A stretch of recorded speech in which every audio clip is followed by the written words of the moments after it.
Hello, everyone, and welcome to the Writers Academy. Here, we're going to be having a bunch of different free and premium courses for you to go through.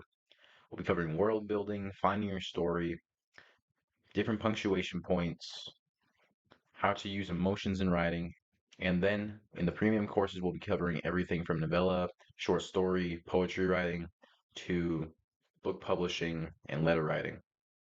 So stay tuned for all that as we get everything up and running. I'm very happy, though, to welcome you to the world building course. This is going to be a very quick course, maybe 30 minutes to an hour. We'll see what happens, really. But in this course, my goal is to get all of you to have a good grasp of how to build your own world, whether it be for writing your first book, designing a board game or video game, maybe making a Dungeons and Dragons campaign. Really, there's so many different ways that we can use a good fantasy world. Maybe you just want to create like an awesome map. We're going to be covering all of that here in this course. So without further ado, I'd like to get started on the first lesson, which is setting and geography. To start with, we'll just kind of introduce this concept of the setting and geography in world building. All of your characters and like really everything that's going to be happening in your story are going to be on some sort of surface, on some sort of ground. Geography is not passive. It actively shapes the world's inhabitants, cultures, and the course of the narrative. Obviously, no one's going to be dying from frostbite in the desert, right? The desert is going to have its own challenges for your characters to face. A well-crafted setting can greatly enhance the reader's or viewer's immersion, making the story more memorable and impactful. If you can truly picture the house that your character grew up in, or the fishing boat that old sailor used to sail on every afternoon, then it'll give you so much more attachment to your characters and to the story itself because you'll become attached and familiar with what your characters are attached and familiar with. So it's very important that you have a good setting when it comes to writing a story. We'll just cover a few notable examples of which setting and geography became extremely important to the story, like Tolkien's Middle Earth and George R. R. Martin's Song of Ice and Fire. They illustrate the profound role of geography. In Middle Earth, the vast and diverse landscapes influence the characters' quests and journeys. For example, Frodo's trek through the treacherous terrain of Mordor. If you've seen the movies or read the book, you remember this as a heart-pounding scene, something that took hours upon hours upon hours of your reader's time, of your time, to reach this point.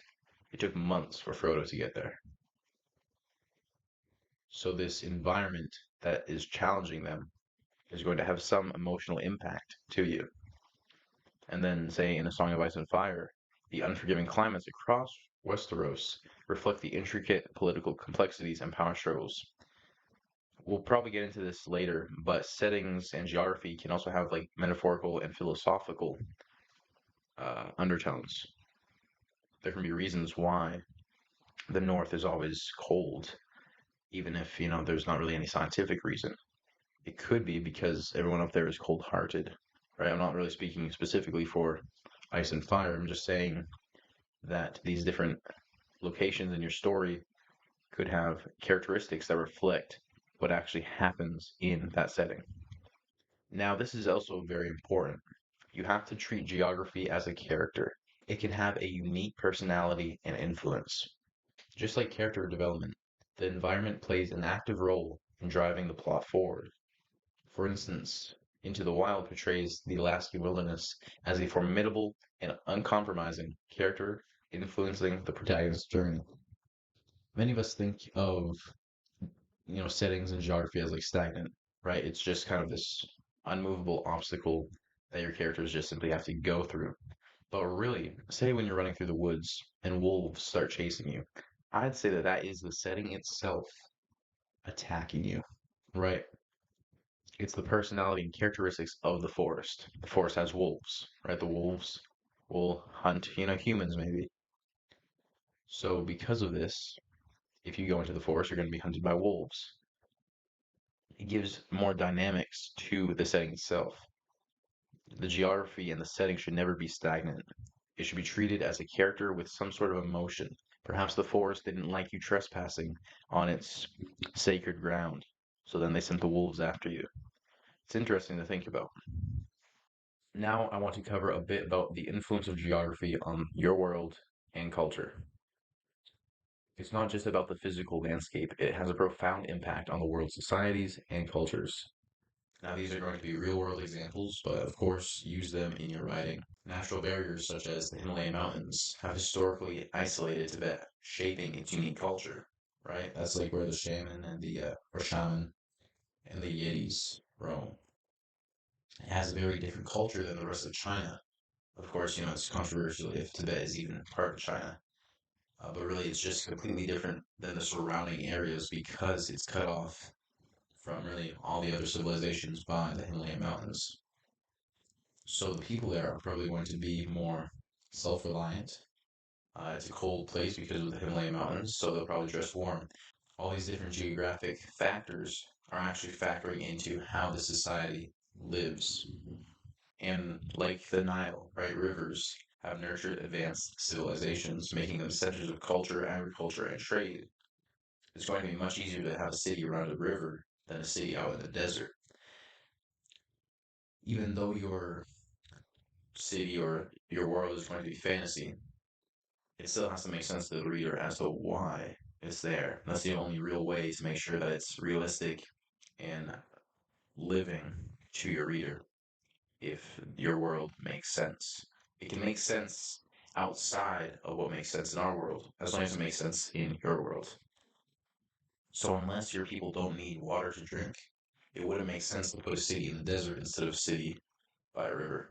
Of course, the land and rock formations and the rivers are all nice, but we also have to take into consideration the climate and weather patterns. Climate and weather patterns influence daily life, affecting everything from agriculture to clothing and construction. Extreme weather conditions like droughts can lead to resource scarcity and conflict.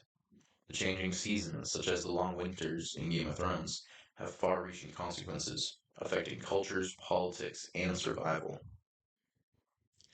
I'm sure that you can already, imagine how a civilization that's by the ocean, maybe they get a bunch of monsoons and hurricanes all the time. That climate and the weather, right, even though it is impacted by the actual location, is somewhat separated from the location. The weather is different. The weather is always changing. However, there can be a usual weather to a location. So going back to the city by the ocean, they're probably going to have some sort of world view or like culture that takes into consideration the imminent threat of hurricanes at any time of the day. Maybe their buildings are going to be higher up. Maybe they're going to be underground, but have like, waterproof doors or something like that. Something to keep them safe from all these tropical storms. And of course, we've all seen, say, the Ice Age movies, right, where everything's cold and then the climate starts to change. It starts to get warmer, things start to melt. The geography itself starts splitting because all of the different continents are really melting away from each other. This weather and climate can have a huge impact on your world. You have to make sure that you include somewhat of a explanation as to why people act a certain way with the weather. Now that we talked about the important aspects of world building with a setting geography, I want to talk about the components of geographical world building. Now, there's a lot more to world building than just the geography. However, as we just covered, the geography shapes quite a lot of the culture. There are four different, maybe for some it might be three, maybe for some it might be five, but around four geographical components for world building. One is continents and landforms. Diverse landscapes with mountains, valleys, deserts, and forests impact travel, trade, and cultures, as we were saying. Then it's the climate zones. Polar, temperate, tropical, and arid zones determine the environment's characteristics and inhabitants' lifestyles. Then there's bodies of water. Rivers, lakes, seas, and oceans serve as transportation routes, trade hubs, and sources of sustenance. And finally, what I think is probably the most interesting aspect of world building, besides the different races, and we will get to creating a race in a later lesson, But for now, the flora and fauna, the unique plant and animal life that enriches the world's ecology, influencing diets, interactions, and challenges.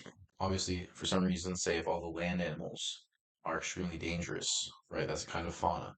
The people would want to search for like rivers so they can go fishing where it's like less dangerous to hunt than like bear moose, right? Half moose, half bear. And the same goes for the flora. Say if bananas are just so plentiful and so big, maybe they grow a couple feet long. Of course, there's going to be a lot more banana farmers than say in our world, right? I mean, bananas are still super popular. I'm pretty sure that they're like the most popular fruit in the US. But of course, we'd probably eat more of them, say if they were like, 3 feet long. That would be like a huge fruit that would be hugely sustainable to the world over for being, healthy, nutritious, and, affordable. So just keep all those different aspects in mind as we go into the next slide. We're going to cover the continents and landforms a bit more. It's crucial for creating an engaging and dynamic world. Various landforms, such as mountain ranges or expansive valleys, can act as barriers or gateways, impacting travel, trade, and cultural interactions. Consider the Andes in South America, which historically isolated communities while facilitating trade through mountain passes. You could have two kingdoms separated by, instead of a wall, separated by a huge mountain that nobody really can pass. Until one day, this adventurer decides that he's going to climb that mountain. And then he goes into the other kingdom. Maybe he's a spy. Maybe he's, searching for a long lost love. We don't really know. But what we do know is that he did the impossible because no one else has ever actually scaled that mountain and then scaled all the way down. They always have to like go around. Maybe they never even got to see the other kingdom. Those different challenges that the geography itself, like the continents and landforms, those challenges that they pose to your characters are what makes your story interesting. It doesn't always have to be like an antagonist or villain that's like, causing all the trouble. It could just simply be the geography. Remember, the geography can be a character, the geography itself could be the villain. Sometimes that can be a lot more interesting than having a human or animal villain. Next, we'll cover climate zones a bit more. Climate zones obviously influence agriculture, clothing, and architectural styles, shaping the daily lives of inhabitants. Understanding the characteristics of polar, temperate, tropical, and arid zones is key to creating realistic and immersive settings. A classic example is the temperate climate of Europe, which encouraged the development of medieval castles due to the need for fortifications. And going back to the first bullet, let's just cover architectural styles for a moment. If your land is rather like, extremely hot, maybe it's a desert, no one's going to really care about having a building that keeps the heat in, right? Maybe they actually want the heat to go out. Maybe they want like open air to like let wind go through. Or maybe it's so dusty that they have to shut out everything, like no windows or anything. All these different aspects have an impact on the like style of the houses, the style of the castles, right? So just keep that in mind. All of this stuff has to follow logically from the geography and setting. Next is bodies of water.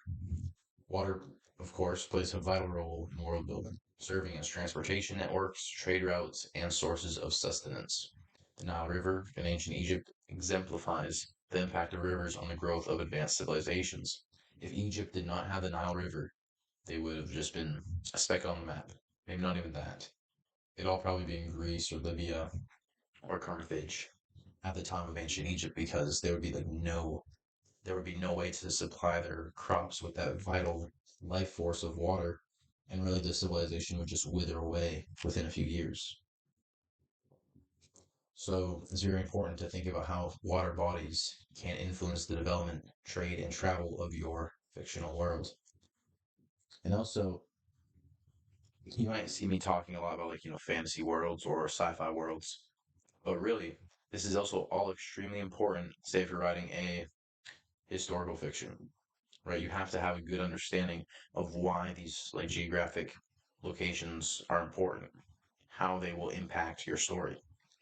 Imagine writing a story about Siberia and not knowing that it was super snowy. Imagine writing a story about ancient Egypt without knowing the importance of the Nile River. So, yes, this is mainly for fantasy writers or sci-fi writers, but it's also super important for regular fiction and historical fiction. Because really, like even in like a kid's neighborhood, right? You're writing a story about a kid. He wants to be like a biker or something. In his neighborhood, that's his world. You have to develop that world to have its like own unique aspects to it.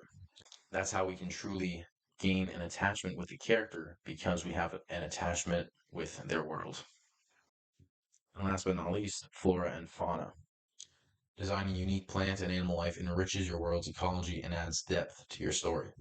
Works like Avatar and Dune provide inspiration for creating distinctive ecosystems with their own rules and interactions. I highly encourage you to go watch the Avatar movies and the recent Dune movie. They're both really quite brilliant at portraying their world vividly and vibrantly, while also not slowing down on the character and story development. We'll cover this in a later section, but it's very important to make sure that your world building doesn't get in the way of developing your story. It has to complement, right? It's a character. It's supposed to be part of the story. It's the stage, but also sometimes the main character. And also, of course, consider how these elements impact the characters' diets, interactions, and the challenges they face within the world, as we talked about in the summary of these different points. I hope that you enjoyed this lesson. I have plenty more coming soon. Please check out the other courses within Writers Academy. Please check out the other courses inside of Writers Academy. I know, I know a lot of us, even including me, struggle with some different punctuation things.